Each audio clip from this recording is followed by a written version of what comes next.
Okay. So one more rainy day, but hello and very good evening to everybody present here today. I'm Subhash Ghosh, I'm the founder of TechTuesdaysUK. Today's episode is a little special one because we are completing the 25th episode of Tech Tuesday, which also happens to be the 11th episode for the season 2. My warm welcome to the esteemed panel members for this evening and to all the guests present here. Before I start, a bit of housekeeping. The toilets are in the basement. You need to take the stairs to go down. In case of emergency, God forbid, please walk out of the door on your left and then the main door in the lobby. Mobile phones at all times should be kept on silent mode. At the very beginning, here's a great round of applause for our partner, Greenwoods Legal LLP, for hosting us this lovely venue. Thank you. For some of you who are attending Tech Tuesdays UK for the very first time today, this knowledge platform stems from the very idea of building a community that ideates, nurtures, and then fosters a free-flow discussion of disruptive technologies, which have the potential to impact 1 billion lives. Tech Tuesdays UK is a monthly event taking place on the first Tuesdays of every month, where we spend a little more than 90 minutes having conversations around technology. The most unique thing about Tech Tuesdays, as you realize, that this is a free-flow discussion where we do not have any given script or any set of pre-decided questions. We believe in the power of good words, and therefore I earnestly request each one of you to spread the good word around during the event as well as after the event. Our Twitter or X handle is @TechTuesdaysUK, and on LinkedIn, please follow us @TechTuesdaysUK. In addition, you may like to catch up with all the previous episodes of Tech Tuesdays on our YouTube channel, which has got close to about 25,000 subscribers. As a part of our tradition, after the session ends, we'll invite some of you to share your thoughts on this particular episode. Your comments are highly appreciated, and for your records, they'll be shared across all our digital touchpoints. Our team of volunteers will reach out to you and guide you.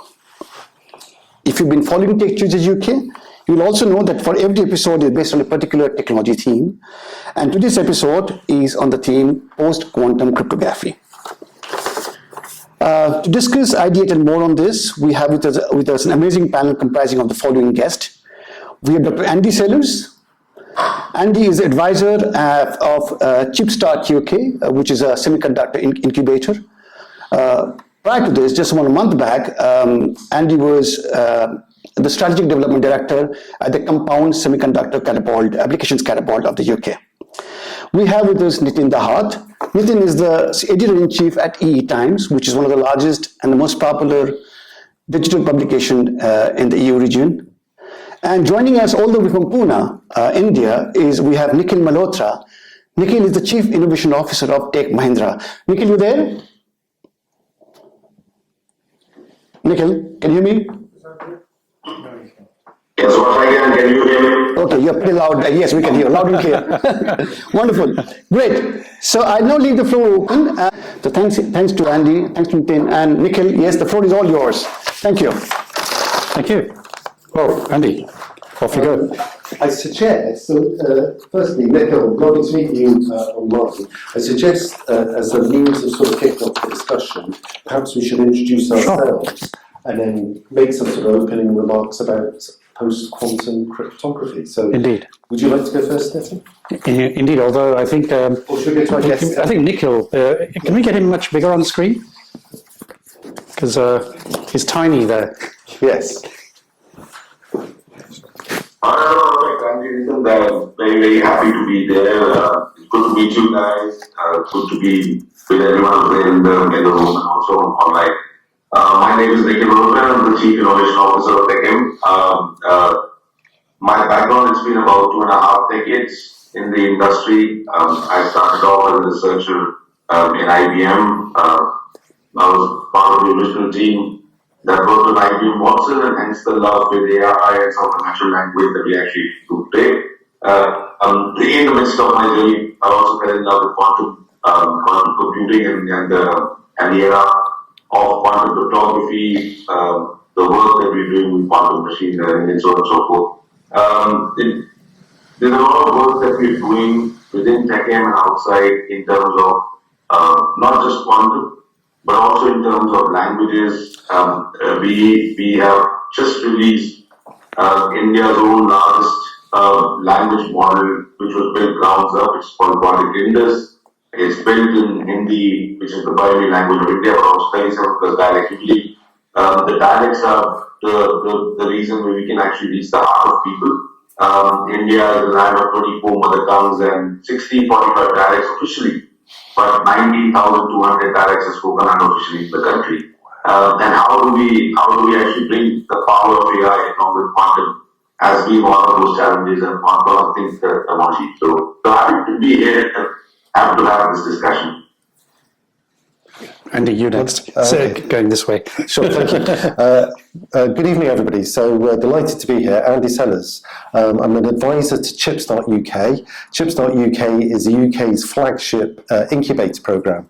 So what we do is we take a cohort of semiconductor companies, we get them investor ready, we help them prepare their pitch. Last year we had a cohort of 12 companies. Those 12 companies raised between them, they raised £12 million within a 12-month program. So it's a pretty impressive program. This year we've got another 12 companies. Historically, the UK has created 16 unicorns in semiconductors, so companies valued at $1 billion or more. ARM being the most famous of those. I did one as well. ARC. Oh, there we go, there's two. As well as that, I was appointed to the Government Semiconductor Advisory Panel last year. I chair the UK Semiconductor Expert Working Group for UKTIN, and we published a paper in July. We're now developing roadmaps about where the UK can have impact in semiconductors, so very relevant to the quantum cryptography discussion. And prior to that, I set up, as Sabash said, prior to that I set up the UK's compound semiconductor applications Catapult. So I wrote the business case, I persuaded government to invest £54 million. I was the first employee, I hired the team, and I built it up to 100 people with a turnover of about 20 million at the moment. Very good. That's very impressive.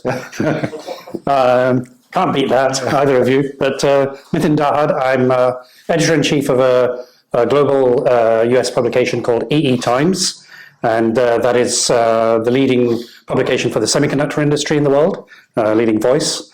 So I sort of go around the world talking about what's going on in the semiconductor industry, and post-quantum cryptography is one of those. I get down to the very chip level, but I'm guessing the audience here is not at the chip level, so we might have to take the conversation a little higher.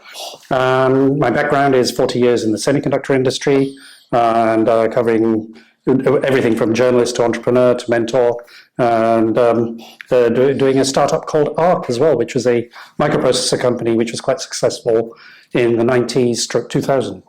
Brilliant. So I think we're interested to have a discussion between us, but also quite keen to hear your thoughts if you have any questions. So have a think about sort of questions as we go forward. Maybe if I just start off a little bit of the discussion to say, conventionally encryption has been largely a computational activity at the chip level. It's largely been implemented in code, and it largely relies on large prime numbers. Is what the basis of cryptography is.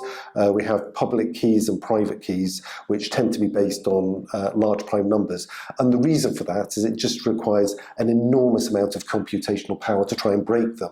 So the larger the prime number, the harder it is to break the cryptography, the more computational power. It just takes a long time.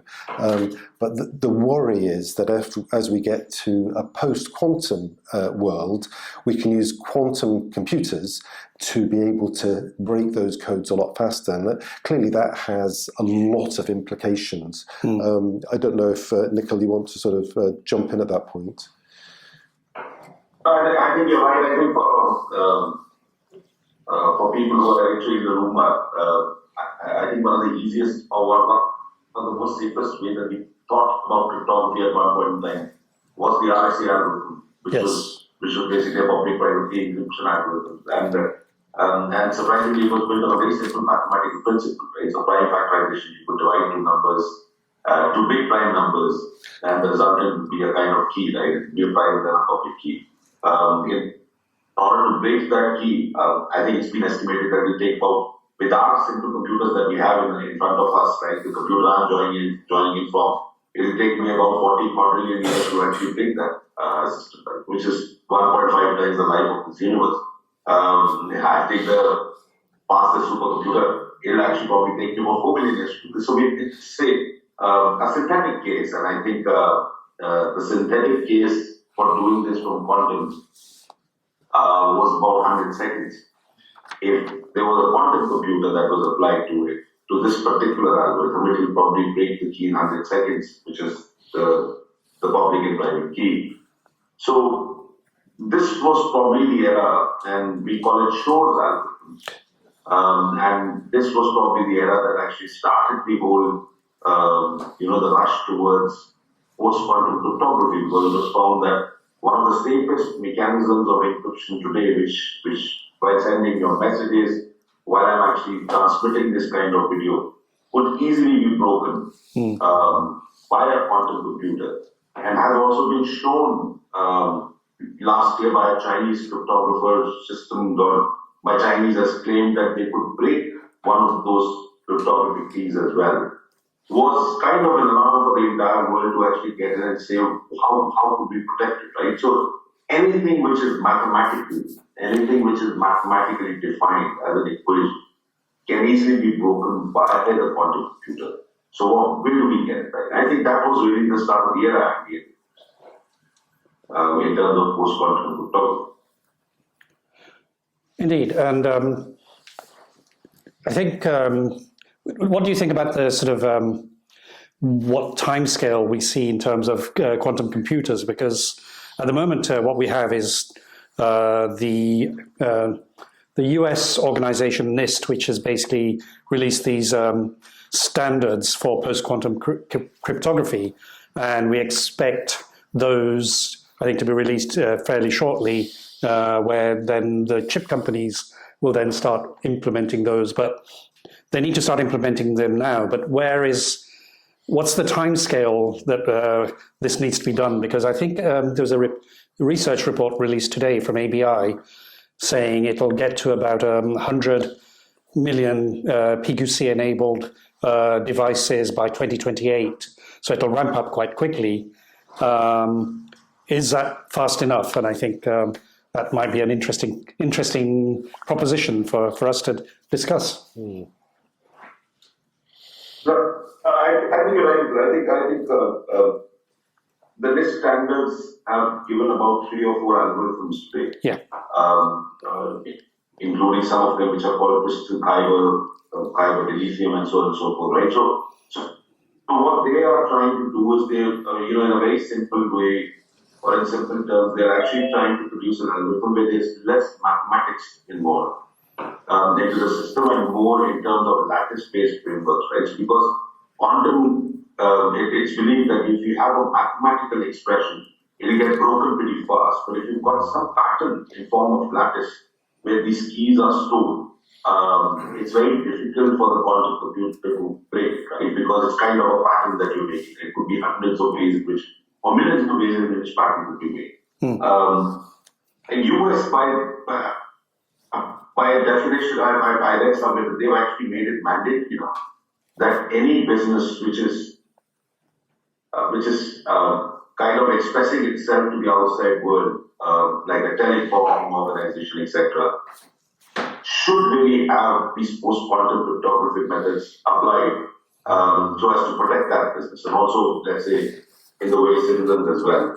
I think that's a very forward-looking move. I think we would see there are some talks in UK as well in terms of whether this should be done or not. I think that is one of the ways that we should go forward with. Whether we can have a truly cryptographic system of quantum proportion, I'm not sure that will take us about 5 to 10 years, a decade or so and so forth. But I think at this point we should be worried about protecting whatever assets that we have. Yeah. We keep looking at where are those attack vectors, how much is the loss which is possible from an organization that is putting up in front of people, and maybe apply some of these post-quantum cryptographies. And they're not very difficult to apply, right? So it's kind of, if you've written software, they would appear to you as just APIs to be applied onto the software system, but that will at least ensure that some of this attacks don't happen. It's also found that asymmetric encryption, like an AES system, has threats to be broken. It's threatened to be broken, but it's not as easy as something like an RSA, which can be broken very quickly. And at one point in time, you know that RSA was considered a state of the art. You've got two keys. One of the keys that you hold dear to you, which is private, but there's also a public key that is moving across in the network. So it's very difficult to break it, right? I and you only know it, nobody else knows it. But that's what quantum threatens. And as a result of that, if you have those built into the system, that's what US is suggesting, or that's what the US government is suggesting. Why don't we make at least an effort to put them under post-quantum cryptography system so that we protect these attacks? So I think it's a forward-looking move. I think we should follow that. Which is an interesting question. I mean, it is, and you're involved very much, Andy, in the UK, but in India, I mean, are nations or regions following suit on the NIST standards? I know.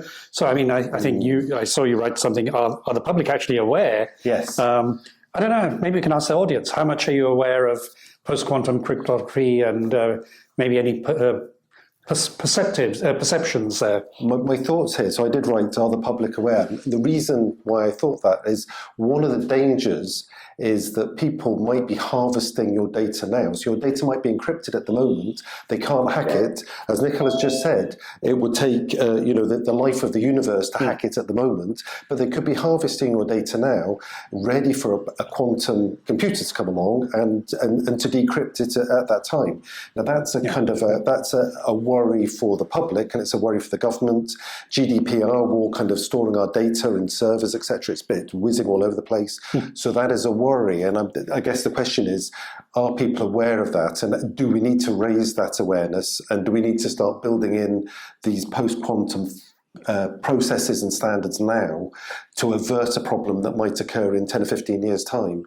Was the kind of the reason for writing that down. So, you're right. I mean, on that basis, India, for example, at the moment, 20% of the global chip designs are done in India, which is a figure I got from Semicon India. In those chip designs, I'm guessing the NXPs, the Infineons, the STs, those design centers are building in those PQC trusted environments already. Is that the case? But then is there something more that needs to be done? No, I think you're right. I think India is also taking heed to the whole facet that it's kind of way that attacks could happen. I think if you from a measure, India is the third most attacked country at this point in time from an hack perspective, right? Really? From the digital attacks perspective, right? Lots of them are thwarted. Some of them also pass through, and some of these players are moving across in their nation states which are actually trying to figure out solutions for them, right? So I think India is in two phases at this time. So one is it's in a phase where it's trying to evolve the startup community as well towards quantum. So there's some very, very cool startups that have also become scale-ups now in terms of post-quantum cryptography, right? So India has two levels in which it's trying to do that.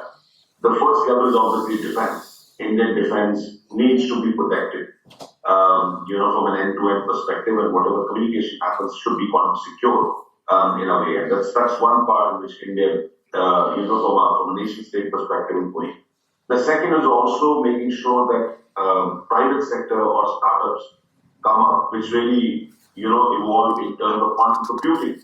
And not just quantum security, but also computing. Because I think there's another facet that we are actually seeing that while we all talk about and rave about AI, it may sound a misnomer terminology, but AI is the most unsustainable form. Although it's also a part of the ecosystem that will solve unsustainability about power and the usage of power as well. We do believe that quantum is a green form of technology, and a mixture of a hybrid mixture of AI and quantum should be applied wherever it could be. So that's another portion where India is actually trying to push itself, saying, can we have startups in quantum AI? Can we also have startups on security in quantum? But I think we are also looking towards making sure that at least the most attacked system or sector, which is the defense, gets protected at least from post-quantum cryptographic means and other means as well. So I think probably very similar to what UK is, right? So there's a national quantum mission there. Maybe that's a cue for you. And as an organization, we are also part of that national quantum mission. Okay. What we get in the quantum computing world and the quantum security. Yeah. Yes, I can jump in at that point. Yeah. So I think the UK is recognised actually as a leader in quantum. There was a paper published, or government published a report last week on the UK's position in semiconductor supply chain. And I actually helped them do some of the analysis for that. It was led by Perspective Economics. And the UK doesn't have a very big percentage. It's about 2% of the global semiconductor market. But in some parts, we are preeminent. So in the design space, very high percentage. And in quantum, second only to the US in terms of investments and in terms of the number of companies developing quantum technologies. So sort of really punching above our weight in the quantum space. What is quite interesting about quantum as opposed to pure digital semiconductors is quantum quite often involves manipulating single photons. There's a whole area of research which is going on in that space, and that's why the UK is quite good in that. Oxford is good at that. Oxford's very good at that. Yeah, where you are, yes. And Southampton, of course. Southampton has a foundry called Cornerstone where you can go and develop a photonic integrated circuit. Now these next generation of chips are able to create emit a single photon. They're able to manipulate a single photon and to detect a single photon. And why that's important is one of the next generations of type of cryptography is quantum key cryptography. So instead of using a number as the key, what we can do is we can actually use a quantum entangled photon. Now, in the weird world of quantum, if somebody interrogates your photon and has a look at it, it automatically is registered and it kind of shows that it's actually been interfered with. So it's a very robust mechanism of encoding and encrypting your messages, and it is being used at the moment, but it is probably the next generation of cryptography. So that's something to look forward to. But equally, at the moment, where we are with current data and current algorithms, it's as we've heard, being able to break them using quantum computers is the sort of the urgent threat, if you like. I visited some of these companies in the UK as well, but I think one of the things is how do you commercialize that that technology? Because there's a lot of good research, as you said, and how does that plug into the global sort of standards, the design cycle, and everything else? So I think that might be an interesting. I don't have the answer, but I'm sure you may not either. But I think some of the challenges with these new technologies is the time to market is quite protracted. So it could be 10 years to take a technology to market, and historically the investors are quite comfortable at the technology, and perhaps reflecting on your experience at ARC, and the sort of where an investor has comfort is maybe a sort of 2 to 3 year time to market, maybe a little bit longer, but there are normally some sort of jump off points on that journey. But if it's a 10-year time to market, they get very uncomfortable, and so that sort of protracted level of investment really does take a very patient type of capital. Quite often the markets are a little bit reluctant because of the longevity, and sometimes it requires a bit of government support to reassure the markets that this is something which will get to commercialization. Well, I think that's what, I'm not sure about India, but in the US, you've got programs, and I think you've got Innovate here in the UK. Yes. But in the US, SBIR and some of the DoD programs. I think I've been reading some press releases today about the microelectronics hubs in the US and the DoD funding of that. So I think it's that kind of funding that's going to help commercialize. But is there enough? I don't know. I don't know if there's enough or it's the right thing. I'm not an expert. I'm just a commentator. I was very impressed to hear in the press, I think yesterday, that PSMC is actually building fabs, making an investment in India. For the press, that was us. That was you. Yeah, that was you that Yes. published that story. Yeah. So PSMC were looking globally about where to make investments, and I understand they had been in discussion with the Japanese and in discussion with India, and have chosen India to build the next fab. Now, that is not, to put that in context, that is not the most cutting edge of silicon. It's not 2 nanometers and it's not quantum. But what it does frame as a discussion is that clearly India is rapidly moving up the priority in terms of where you make semiconductor investments. And in terms of the next generation of semiconductors, perhaps that's a natural partnership where the UK has some very good research. Perhaps there's a partnership there. Definitely. I mean, I don't want to hog. I think Nikhil might have some views because he's based there, but I have some views. Sure. No, I think yes, there is, but I just wanted to actually cover one point that Andy and you were discussing tonight, which is very pertinent. I think a lot of people do think that the quantum that we're trying to do may have a decade, in terms of where we reach it, etc. But I think we're seeing some of those fruits being applied even in the systems today. There's a lot of inspiration that we're actually getting from quantum research, which is also helping us in current systems as well. And I can give you one example. I think, I told you, I think the amount of compute that we are using to build AI systems, right? And I don't want to use the term LLM because that's a word that's been used almost in every board meeting these days, and wherever you go, whether you build an LLM, you're using an LLM, so on and so forth. But SLMs are the new thing now. SLMs. Yeah. So SLMs are the new things. Now, whenever you build these systems, there's a large amount of compute that you're actually using, right? So these are GPUs and clusters of CPUs that you use to train them. But there's also one other facet that you're actually spewing out a lot of carbon in terms of what you do. Now, from quantum physics, and especially solid state physics, we're realizing that there is a mechanism that you can utilize quantum techniques to even reduce the amount of computation and carbon emission, where you could actually use some of these AI principles, right? And that's a very simple technique which is called tensor networks these days. And these tensor networks are now being applied within the neural networks, which is artificial neural networks, to condense them to reduce the amount of computation. So it's already in motion, right? So most of the quantization that we call, or most of the distillation or reduction of large language models and AI are actually looking at, are taking help and seeking help from a quantum-inspired system and putting them back into functional usage, right? So I don't think, my only purpose of saying this is to tell the world that it's not far off. Yeah. It's not a decade that we will see the advantages. We are actually seeing the advantages even today. Interesting. From a semiconductor perspective, I think, yes, we have to, from a country's perspective like India, we have to take that leap forward. Because traditionally, as you know, right, we haven't gone into the hardware space. We've actually gone into the most software space.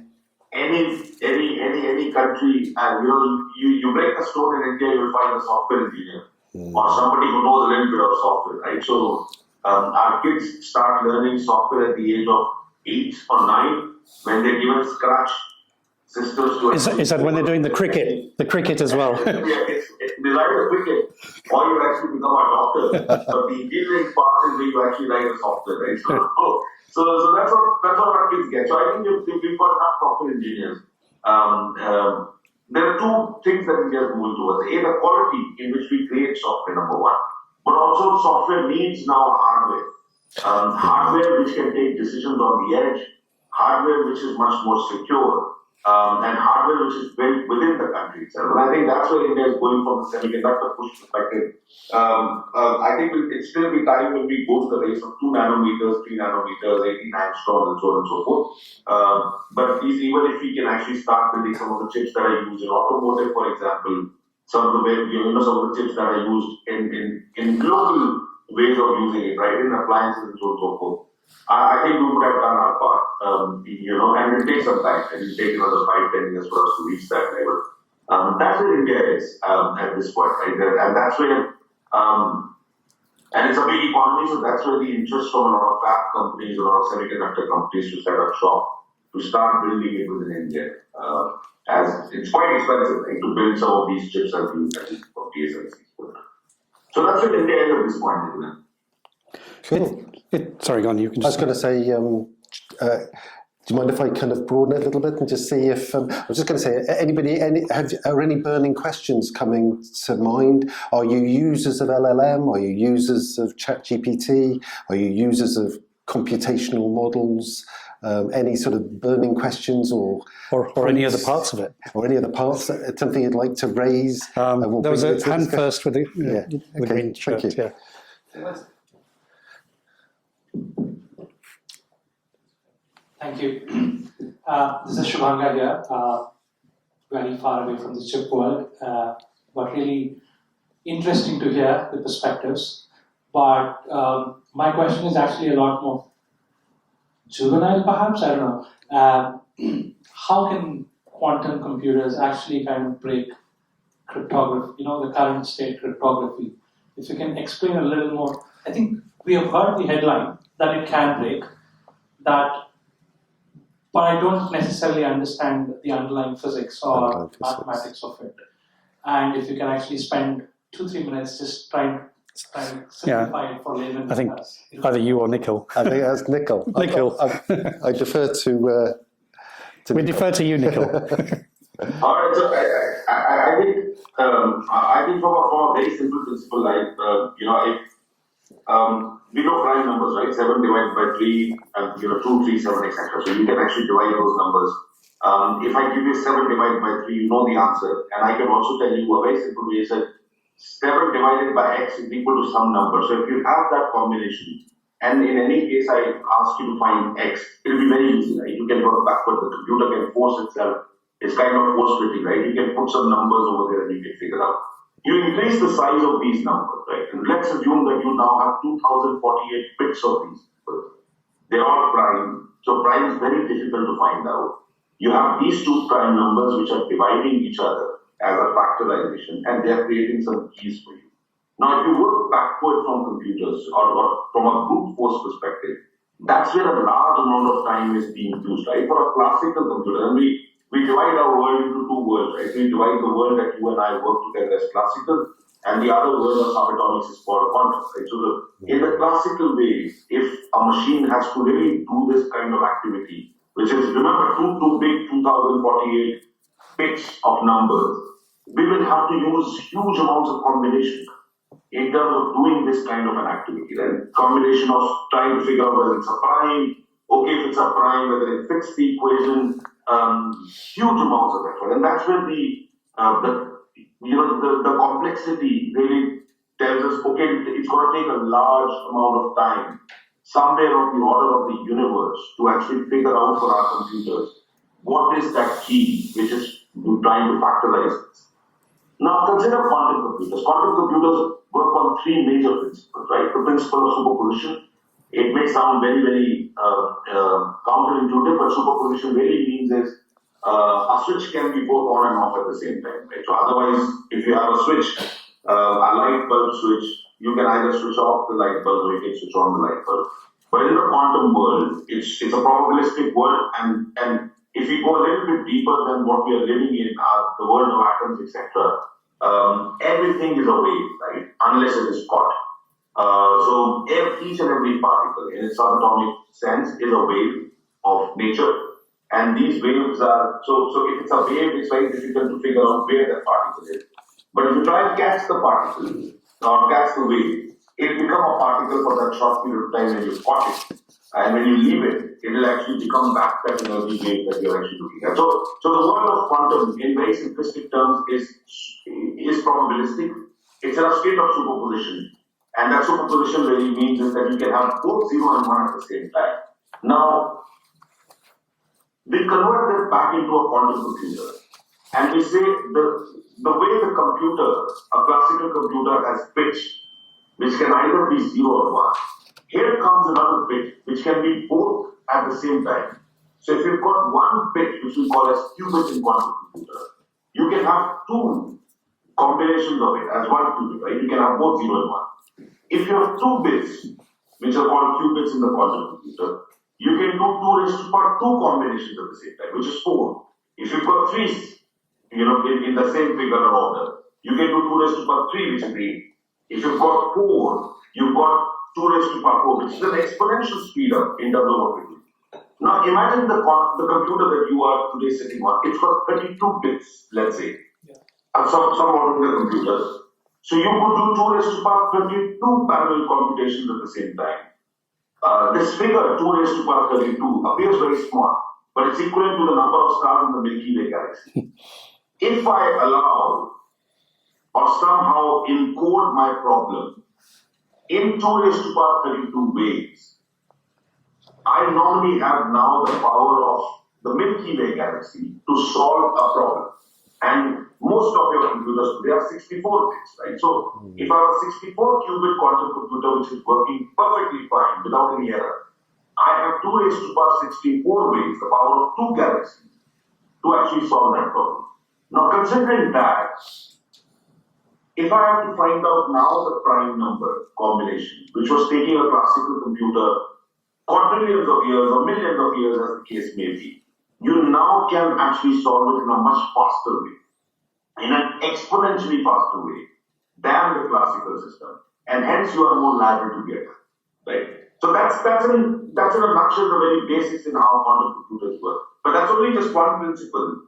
I think I need to refer to another principle of entanglement, which comes really later down the line in terms of how you build the quantum computer so that these qubits work once together. I hope. It's a very, very good answer. It's a very good answer. You should be a professor. and then I think you had. Oh, sorry. Okay, no, go. You got the mic. Okay. Thank you very much. I speak from a position of extreme ignorance. To me, a qubit is the distance between your elbow and your fingertip. But I would like to understand a bit about the timescales that you're talking about here.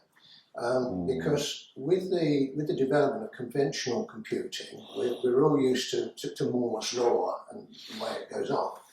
But with the quantum computing, each time you add an extra bit, you're saying it's exponentially faster.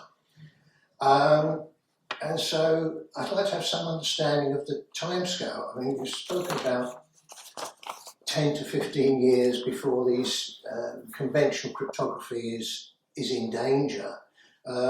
Is there any risk of quantum computing developing so fast that it would be in 3 years rather than 10 to 15 years? We can't predict from what's happened with conventional chips what the technology pathway will be with quantum computing. You said the Chinese have already sort of done some research that's broken that, I guess.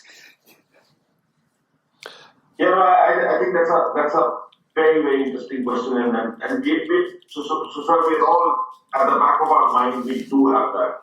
While we give ourselves that runway of a decade or 5 years, we are cognizant of the fact that this technology may run over as well as we speak. Right, the only light at the end of the tunnel that we see is it's a very green format of tech. That's number one. So if you notice a quantum computer, right? The quantum computer, if you happen to see one, there are a few in London, in UK as well. And, Cambridge, Oxford have few elements of it. There's one near King's Cross. It's kept at a very, very low temperature of minus 275 degrees Kelvin, right? So that's even colder than interstellar space. Now the only derivative out of these quantum computers, or maybe if I may say something that comes out and spews out, is heat. There's no ash, there's no carbon. So it's carbon efficient, first of all. So we see a technology which is more carbon efficient. So we are anyway, doing a lot of stuff for Earth, right? It's so much carbon emission. We see a technology that can be carbon efficient now, number one. Number two, it's the only form of computing that we have seen which is reversible. Now, computing, when Alan Turing devised it, and we all know how the world changed when Alan Turing devised computing. It's reached a stage where it's actually now overturned Moore's law, and Moore's law is largely overturned at this point in time. If we call it slightly smaller in terms of our chip construction, yeah, you will see a lot of quantum effects taking place in chips themselves. So, there's a limit to what we can do with the chips and the smallest that we can actually now produce. So, computing has always been one way. It's an irreversible form. Once you receive an output by putting an input inside the computer, it will take massive amounts of energy for you to come back to the input. It's like a cage system. It's one way. So if you actually put in an input over here, it's passed through computers, it's actually gone out and created an output. In order to create back that input, you would have to apply massive amounts of universal energy to go back to the input. It's gone, it's finished. It's kind of an irreversible format. For quantum, by the dint of what we do with the atomic world itself, it's quite reversible. Right? Once I receive the output, if I apply the principle again, I will get back to it. So it's a reversible form. So we've never seen a reversible format of computing that can also help us. Now, with these two facts, and of course it gives massive amount of speeders that we have actually hypothesized, it's a hypothesis at this time. There are very few algorithms that have reached the point that we say, okay, they're better than classical algorithms. That's the hypothesis that we have at this point in time. With these advantages, we are very careful that there might be a runaway of this technology, where it may be used for some, unscrupulous means, and other stuff as well. But I think that's the disadvantage that we are also seeing with AI. And as a result of that, there are some activities that have happened across the world. For example, if you notice, World Economic Forum has actually built up a quantum ethics system or a board, and I am part and a member of that council. Where we're also looking at where exactly can we use quantum and where exactly should we not go out of ethics and bound by using quantum as well. So those activities have started happening. You will see universities like Oxford and Cambridge. I work very closely with Cambridge as well. There's a lot of talks while scientists on one hand are trying to discover and decipher some of these issues. There's also a lingering thought behind the head saying, should we allow it to take away whatever we have actually built in or run away in format of this. So it's at the back of the mind, sir, and your question is very, very pertinent. We are all very cognizant of the fact.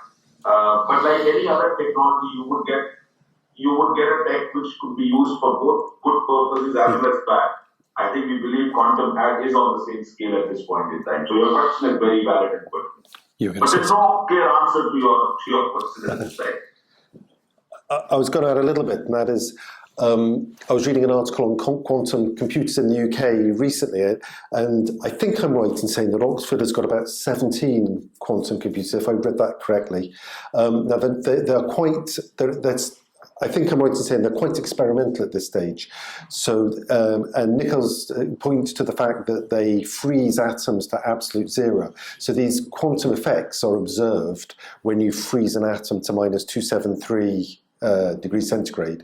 And so they tend to be quite elaborate. If you've seen a picture of one, they tend to be sort of quite elaborate constructions where they have a platform at one area, and they progressively take the temperature down in order to freeze this atom at this absolute minus 273 in order to get these quantum effects. And because of that, at the moment, they are more experimental rather than rather than massively commercial at this stage. Now, Nico's absolutely right. What tends to happen with these technologies is, as people get involved in them, they see methods of, as with the silicon chip, they saw, nobody envisaged that the silicon chip would have 40 billion transistors on it when it was envisaged. They started off with several thousand transistors, I think, with a 20. It was. I interviewed Carver Mead when he said it was like 4 or 5 transistors. Yeah. It was amazing. How it's moved on. Yeah. So when these things start out, quite often you just don't envisage how quickly the technology will work. So I think there will be a time frame to get to this kind of the ubiquity of quantum computing, but I've no doubt that the engineering brains will work that out, and that all of a sudden they'll shrink the things down and they'll find mechanisms of doing that, and making these things in higher volumes. So, I mean, you talk about timescales, and I think you both raise good points. But the fact is, there's the research going on, but then at the same time, there's going to be spin out bits of the technology, the research that will then go into specific things. For example, I've seen people trying to create quantum effect chips that work at room temperature, and so there is all of that going on. So there's a question out there. Yeah, Jim. Go ahead. You want to ask a question?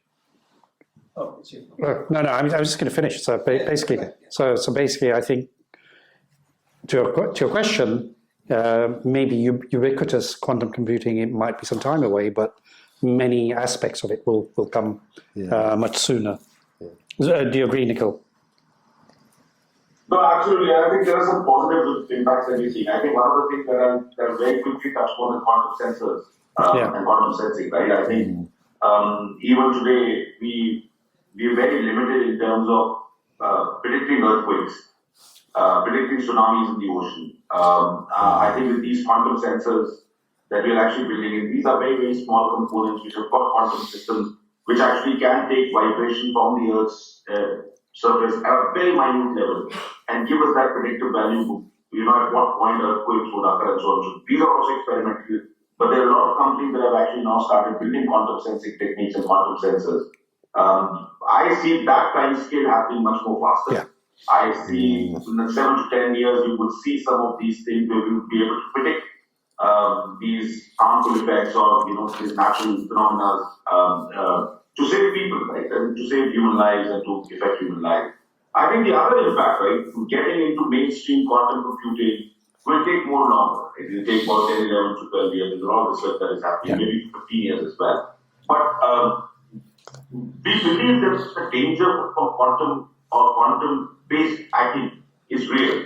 So I think a lot of people have now moved it into post-quantum cryptography. So they think, at least let's save ourselves from the attacks. Make sure that the post-quantum cryptography era is taken care of. So you will see these green offshoots coming in the next 5 to 10 years as a time scale economies.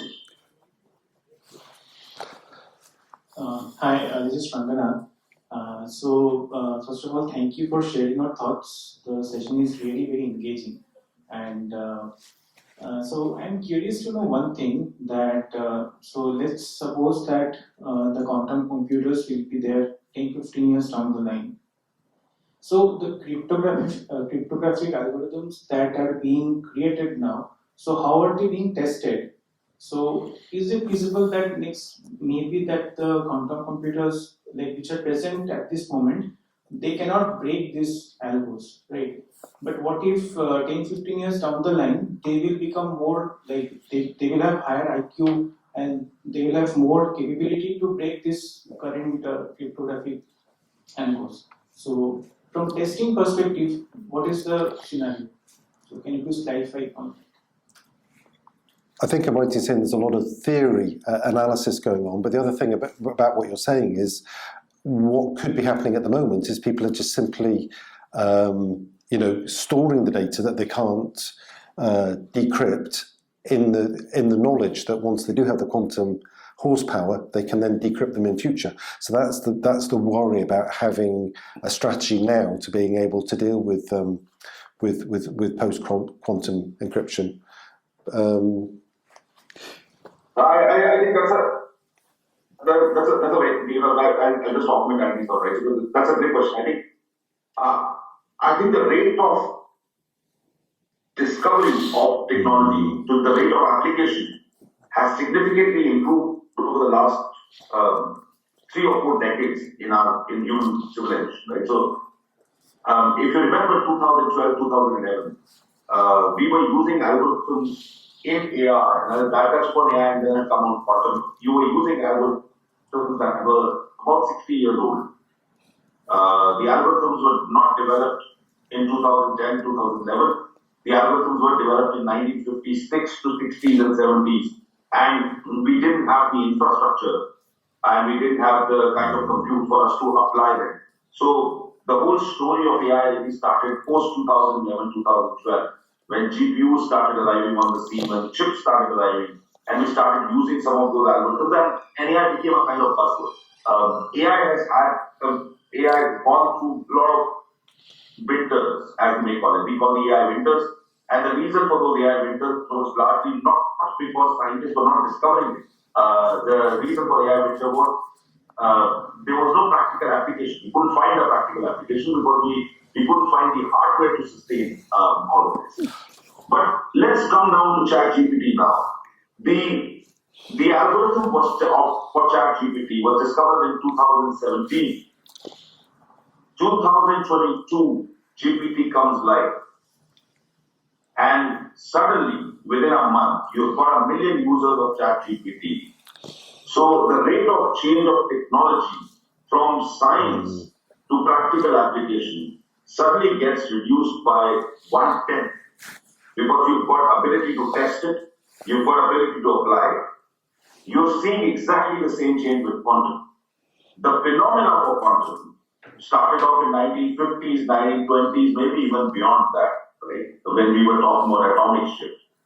It took us a decade, a whole millennia or century probably, to come to the point where we said, hey, look, there's a practical application. Right? Yeah. And if you want to simulate nature, we want to simulate it in the quantum base because nature is quantum. The famous words. Now you will see a rapid shift. Now, quantum is at that stage where AI was about 10 to 15 years back. You would see scientists, theorists giving you theories, and we would have about a runway of 5 to 10 years to test it. But the reason why we are saying that this decade and the next one is crucial is because post this decade, we would have hardware and infrastructure to test most of these theories. And then the pace of sprint would suddenly shift to a new gear. And there, you would see some of the algorithms being changed, some new ones coming up, some of them completely discarded, just like what we're doing with AI. So I think we're at that phase. So you would see this happening, and there are a lot of testing, the person was on testing. There's a lot of testing, both theoretical as well as practical, that is going on in terms of how these algorithms are being applied. But you would also see that phenomena and the apparatus for testing change in the next decade as well, because then technology would have entered inside the house. At this point, it's still amongst theorists, amongst early adopters, that technology is going to get. So you'll see that change happen pretty fast. But I think one of the aspects of your question is probably around how will those algorithms that that are out there for PQC evolve to address the advancing technology. So I guess it will evolve, won't it, Nikhil? It would. I think you'll find better techniques. You may find a quantum computer that even breaks open the PQC as well. Yeah. And then you'll have to figure out something new. Yeah. Right? So that's the evolution of technology. I think the adoption of that technology would also increase. Was my only point saying. There will be continuous change in terms of what we are trying to do. But that change will still take a decade for us to happen in quantum. The change you are seeing in an AI. The algorithm gets developed inside a lab, gets completely applied into the practical system, and suddenly industries, companies, governments start applying that algorithm as well. Within a span of a year, right? So you would have more countries doing sovereign LLMs now in today's era, and sovereign and LLM was just a figment of imagination about 2-3 years back. It just happened in 2023. OpenAI releases ChatGPT, and suddenly the world changes itself and says everything is an LLM. Right? Every discussion is an LLM-based discussion. Now, suddenly the world realizes it's not just an LLM, we can actually make agents. So the next 1 or 2 years, you'll see AI agents taking shape almost instantaneously. It's just a thought, it's just a figment of imagination that happens. Now, AI agents will come over. For this change to happen in quantum, we are saying that this will take 7 to 10 years in terms of this.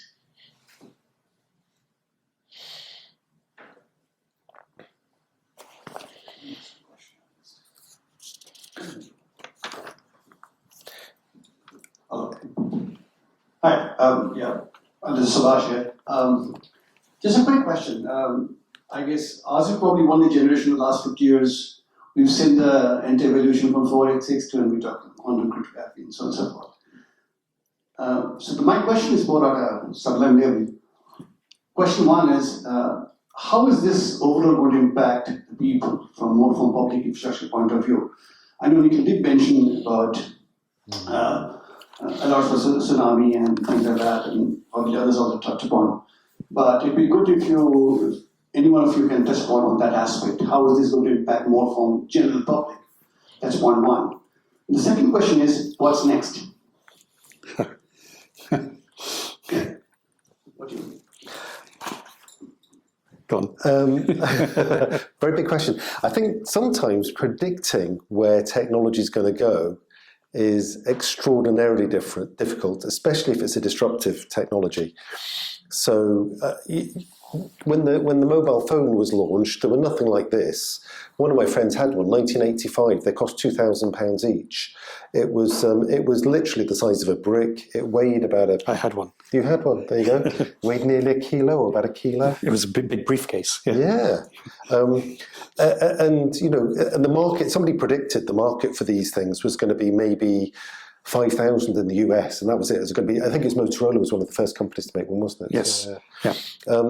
So and the thought that everybody would have one in their pocket, you know, you just cannot predict that sort of disruptive technology. Even when the Nokia handsets came out, and everybody was texting, and that was the cutting edge technology, nobody could predict the next step. And the genius that Steve Jobs did was he got up at Apple and said, I've combined three things. I've combined a mobile phone with an organizer with an iPod. Yes. And I've combined these three things. And everybody, oh God, that's awesome. And even now that just looks like dated technology. It's really, really difficult. And now these things have got Siri on them and they're listening to us all the time. So I think the pace at which it's actually I will give you a question here. So I think this was put to a prince in Persia, and the prince went to one of his courtiers, and the courtier gave him a puzzle, and he said, if I put a grain of rice on the first square of a chessboard, and 2 grains of rice on the second square, and 4 grains of rice on the third square, and so on and so on, you know, how long will it? I think this was his prize, wasn't it? And the king said, oh, it's an easy thing. It's only 64 squares on a chessboard, and it's an easy thing to deliver. When you actually look at it, the 64th square on the chessboard requires 2 to the power 64 grains of rice, which would take a semi-infinite amount of time to fulfill. The reason why I'm using that as an example is that the human brain is not very good at extrapolating things that go in an exponential. We're very good at thinking on a linear path. So if something's going up, you know, the linear thing, we can think in our lifetime, we can see something in a linear. If it's going on an exponential, the human brain is just not equipped to visualize that sort of pace of change. And that's what's happened in the computing industry. It's been exponential change. And I think what's happening with the quantum thing, as Nicola said, is the ability to do parallel processing is the cornerstone of this. So it not only goes exponential, it's almost exponential of exponential. And because of that, it's extraordinarily difficult to foresee where it's going to go. But I guess the one prediction I would make, if I'm going to make anything, is back to Nicola's point about sort of sensing. And quantum sensing is incredible. You can detect gravity. So you can detect the presence of somebody behind that wall because they distort the gravitational field. Very useful if you want to detect submarines. Wonder why we might want to do that. But also for health. So sort of wearable sensors, being able to look inside of our body, being able to monitor everything in real time and put really accurate maps about human physiology would be one of my predictions within our lifetime. So, I mean, and before Nikhil goes, I think one of the things I would say is a lot of what's driven the semiconductor industry in the beginning was defense. And what would be quite interesting is to predict the future, look at what are some of the defense programs on technology research are doing, and those are maybe indicators of what's coming next. That's one sort of way of looking at it. But otherwise, yeah, it's very hard to predict, as you're talking about human brain can't do exponential, and I was thinking of an era when people used to use slide rules so that you could do those exponentials on a linear scale. So it was quite funny. I mean, I don't think any of you, apart from maybe one person, would understand what a slide rule is, but it allowed you, it was just like a ruler, but it would allow you to do those exponential calculations to a degree of accuracy. Good. I think there's a question. I think in the software, I think you have two questions, Subhash. I think where is it being used for humanity? I think there are hundreds of use cases. I think you look at banking domain, for example, quantum computing in general is being actually used for fraud detection. Even today, the fraud that we detect, from a credit card fraud, or let's say, for example, somebody scamming you, is very, very limited in the classical world. That can be enhanced multi-fold. And there's a lot of companies, a lot of banks who are actually trying to now use quantum computing in terms of looking at that fraud analysis. But number one. Number two, high-speed trading has become one of those cases where quantum computing can actually help. And a lot of banks are now investing, Morgans of the world, HSBCs of the world. They've got a good amount of quantum engineers who are actually working on this. Healthcare, I think, is going to be the biggest facet that's going to be affected by quantum computing or quantum world. Oh. Oops. We've lost him. I think healthcare is one of the ones I keep seeing as the next sort of big application of technology, or these technology advances and research, definitely.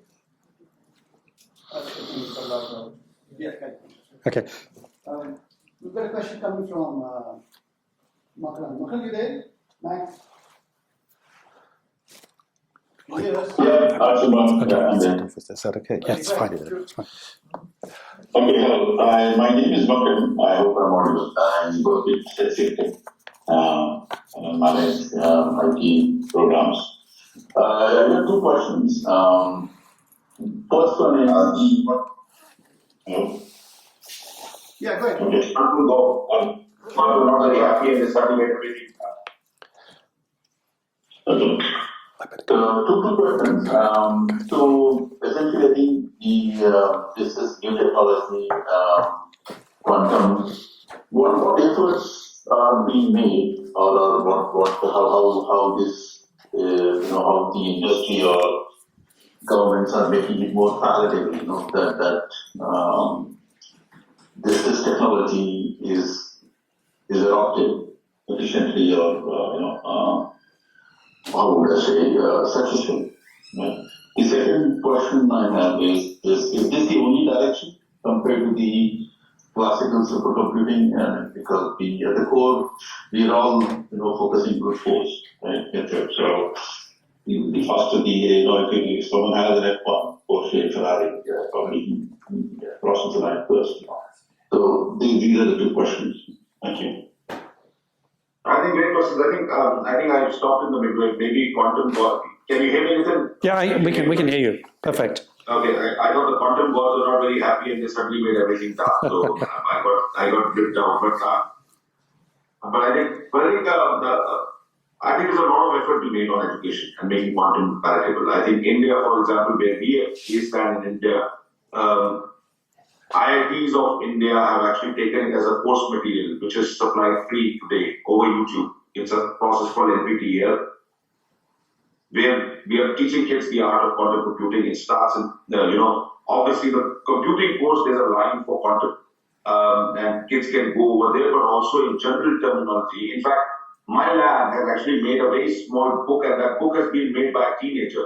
It's called Quantum for Teens. And it's made in a graphical format just for people to understand what the quantum world would be. And kids are reading it, parents are reading it, they understand the world where we are actually getting into, right? So there's a lot of effort on educating folks in terms of where this technology would be.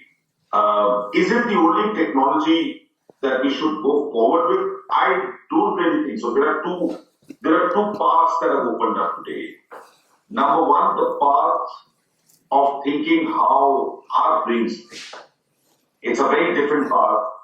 So it's a neuroscientific principle being added to technology.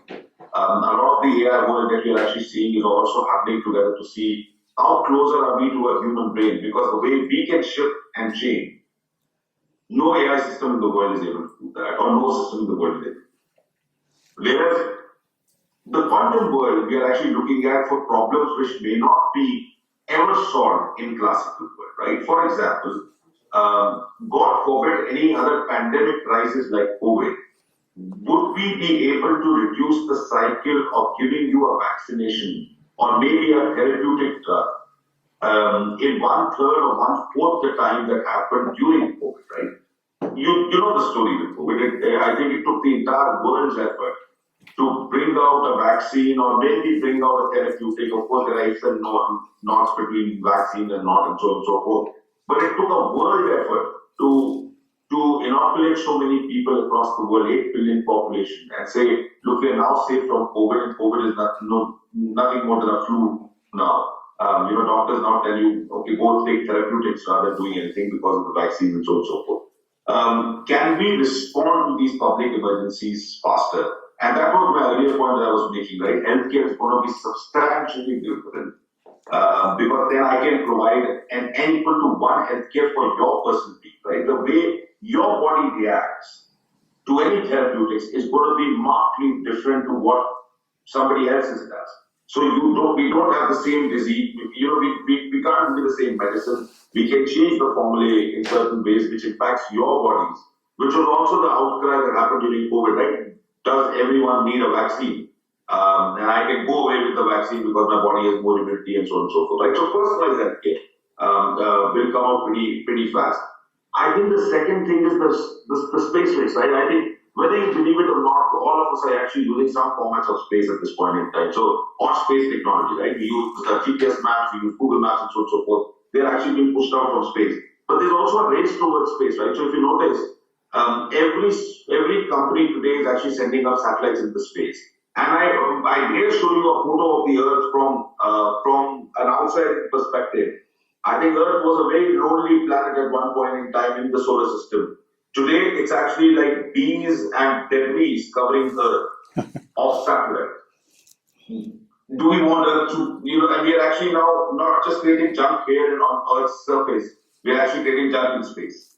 At that speed, at 95,000 kilometers per second speed, it's very difficult to categorize this junk and bring it back or remove it from the Earth system. We've now reached a point where we now need to do it. And at that high speed, I don't think any technology works. Can quantum help us, right? That's another way of looking at it. The third is we've done enough to our planets and our planet system. It's just one Earth and one homeland that we've got. But I think we've made it to a point where we are now in that very, very fine thin line as to where this planet goes. In terms of whatever humans are going in, right? So there's also a search for interplanetary discussions, right? So can interplanetary travels happen? Can we look at other planets and so forth? So I think the opportunities are massive in terms of using technology at this scale. Whether this would be the only tech that will work, I'm not sure. And I think that's where, to Ritin's point or Andy's point, I think human brain can only prophesize what human brain knows and what speed the past experience. We can't prophesize enough as to when this would happen. But I think we are on the right path as humanity because we are now trying to get to the very root of how our universe is built up. And this is the only technology that comes closer to understanding how our universe is, right? So,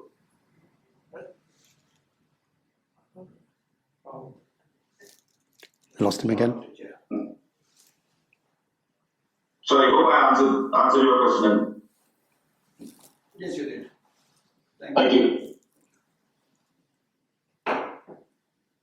Good. I mean, I would just say, I think part of your question was, is this the only technology? Was that right? Or if that's the case? Yeah, that's right. Yeah, that's the only, are you putting all eggs in one basket? No, so I think what I would say is part of what Nikhil said was about the efforts right now are going towards AI and getting more and more compute and making it more like a brain, where the brain is like, to do a level of computation, it's only 20 watts, whereas we're doing 8 gigawatts or whatever of power to do the same thing with the AI computer. So there's a lot of work trying to get to that brain level type power consumption, which will never happen, but I think that's what they're trying to push towards.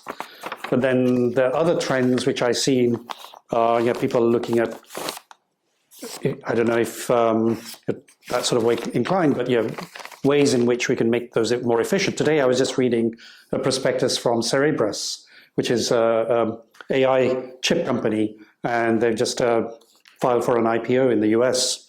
And they're doing what NVIDIA does on a chip, on a wafer. So they're removing that connectivity bandwidth requirement, which means more energy to do all that data movement. So I think there's wafer scale integration, they call it. So it's quite interesting how lots of different ways are going, and analog computing is another way. So there's not just one, we're not just putting our eggs in one basket. There's a lot of research going out in lots of different areas. Any questions for anybody? So before I really wrap up the sessions, a quick sort of frenzy question, speed question, if I may say. The question goes to both of you. Given that we talk here post-quantum cryptography, and this is already happening, as you just mentioned, if I ask you to quickly share your 3 wish list, okay, without thinking much. So let's say, Nikhil, let's give you the advantage since you're remotely there. 3 wish list, what you would like to see in the next 5 years from post-quantum cryptography.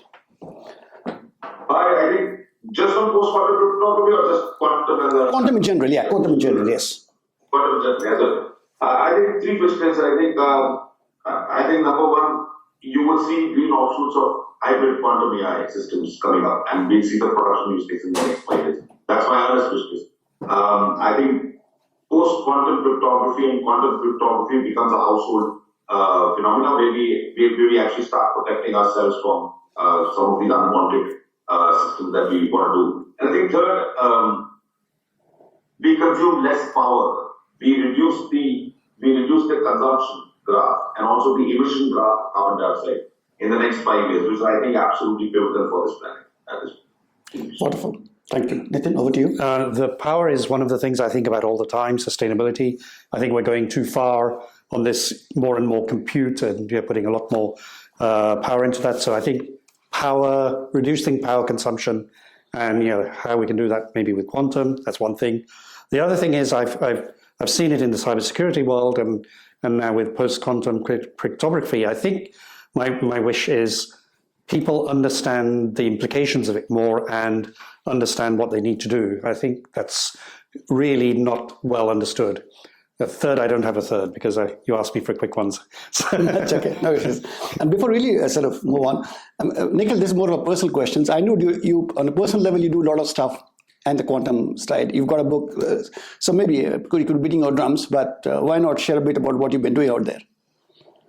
Yes, I think 2 things that we are actually doing. We are actually working on, I think a lot of companies in India have actually worked on quantum security, post-quantum security. So we do partner with them in terms of figuring out, from a world's perspective, where the attack vectors are to our customers and so on and so forth. But I think my personal wish list of what we are doing personally as a research inside the labs is more on quantum machine learning. Right? So one of the use cases that we are actually doing is, I don't know a lot of world knows, but when India made the vaccine, there was another effort that was going on in India, was to discover therapeutics, right? So, and therapeutics, because the therapeutics effects last longer, it's like a Prosin or a paracetamol that you take in when you have fever. That was discovered by my lab over a period of 1.5 years of research. I want to extend that research, and that's what we are doing. How do we generate smaller molecules, or let's say molecules, for unknown cases of diseases that may come up in the future? And I think that's one of the areas that we're looking at. There's a second area that we're working in, which is Parkinson's disease in Australia, which is also very close to my heart. This is a research where we've actually managed to figure out, or at least give you an early diagnosis saying that Parkinson's was thought that you would get Parkinson's post-40, always, and there will be signs post-40 or 50. we have now figured out, or we're figuring out, that there are signs that can come up even at the age of 20, that you may develop Parkinson's, which is our way of challenging the status quo, but also telling the world that you have a longer duration now to save yourself, and also, not get into that, that disease itself as Parkinson's. Right? There's no cure, but we can still halt it in certain ways. Right? So these two experiments, and we're looking at AI, but we're also looking at a lot of quantum systems now, Subhash, in terms of quantum machine learning, and we're figuring out some good results over there. So these are the two things that we're actually doing in terms of quantum. Awesome. Absolutely awesome. Thanks, Nikhil. Wonderful. I guess that brings us to the end of this particular episode of Tech Tuesdays. Nitin, thank you. And in absentia, obviously, thanks a lot to him. And Nikhil, I said, first of all, good morning to you on the 2nd of October. Good morning. Yeah, it's early morning. Yeah. Yes, yeah, morning. And then thanks for really being here. Thanks for staying up so late in the evening or night, early in the morning, the way you want to put it. But really, really mean it. Great thanks to you. And then, yes, obviously, we'll sort of touch base with you once again for the bites. But a couple of quick things before we sort of formally end the episode. As is the process, please hang around. We may sort of invite some of you for your bites. The next episode of Tech Tuesdays is taking place on the 5th of November. It's taking place right out here. And the topic for the month of November is digital public infrastructure. Episode for the month of December is taking place on the 3rd of December we're going back to our route in this way. We're doing it in Royal College of Radiology, which is near the Holborn station. And the topic for discussion is beyond 5G. In fact, one of our panel members is Luca. Luca is part of the Scottish 5G program, sitting out there. He's going to just sort of fend down, if not fly down, all the way from Edinburgh to join the panel. So thank you, Luca.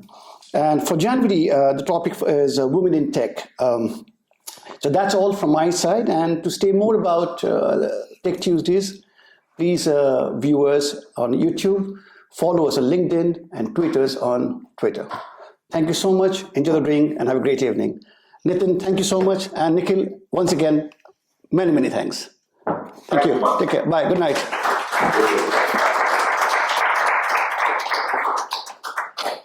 Wonderful.